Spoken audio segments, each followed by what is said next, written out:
વિરામ બાદ નજર અન્ય સમાચારો પર કરીએ તો નવસારીમાં તંત્રના પાપે સ્થાનિકોને પાણી માટે વલખા મારવાનો વારો આપ્યો છે।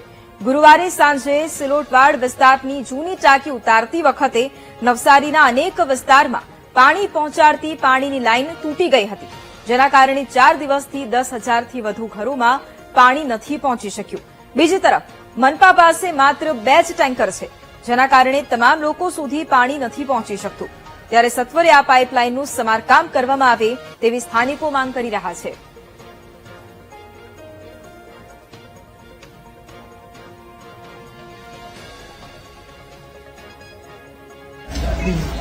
આજે 4 દિવસથી પાણી નથી આવતું। ઇલેક્ટ્રિસિટી આવજાવ કરે છે અને પાણીની એટલી પ્રોબ્લેમ છે, કોઈ પૂછવા પણ નથી આવતું, કોની ભૂલ છે કોની નહીં ખબર નથી, પણ આજે અમે એટલા હેરાન થતા છે।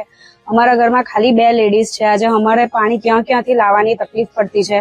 ઘણી જગ્યાએ ફોન કરીને રિક્ષાથી અમે લોકો પાણી લાવતા છે, પાણીના બુલા ઉચકીને લાવીને આજે એટલી હાલત ખરાબ થઈ ગયેલી છે, પણ કોઈ પૂછવા જેવું નથી આવતું કે તમને પાણીની સમસ્યા છે કે નહીં। અમારા ત્યાં કોટ મલ્લામાં પાણીની ટાંકી બહુ વર્ષ જૂની હતી અને તોડવામાં આવી છે, પણ એને તોડ્યા પછી જે અમને તકલીફ થઈ રહેલી છે, પાણીનું જે તકલીફ કે પાણી જ નથી આવી રહ્યું, કે જે પાઇપ હતું તે ફાટી ગયું છે, તો હવે અમને પાણીની જે સમસ્યા છે તેનો ઉકેલ લાવી આપો તો અમારી પરેશાની દૂર થાય। પછી તો અમને પાણીની સવલત કરી આપો, કેમ કે બહુ તકલીફ થઈ રહેલી છે પાણીની। સર્વિસ લાઇન તૂટી ગઈ છે અને સર્વિસ લાઇન તૂટતાની સાથે જે બેઝિક જે એના ફાઉન્ડેશન્સ અને કોલમ્સ જે છે સિલોટવાડ જે ડિમોલિશન કરી ટાંકીના, એ લગભગ 20 થી 25 ફૂટ નીચે આપણો પાઇપલાઇન બ્રેકઅપ કર્યો અને નીચે ગયા અને જે મલબો હતો તે એની અંદર આવી ગયો અને એને બ્રેકઅપ કરતા માટે ઘણો સમય ગયો અને અમારી ટીમ સતત છેલ્લા 72 કલાકથી આ પાણીની લાઇન રિપેર કરવા માટે સતત કાર્યરત છે।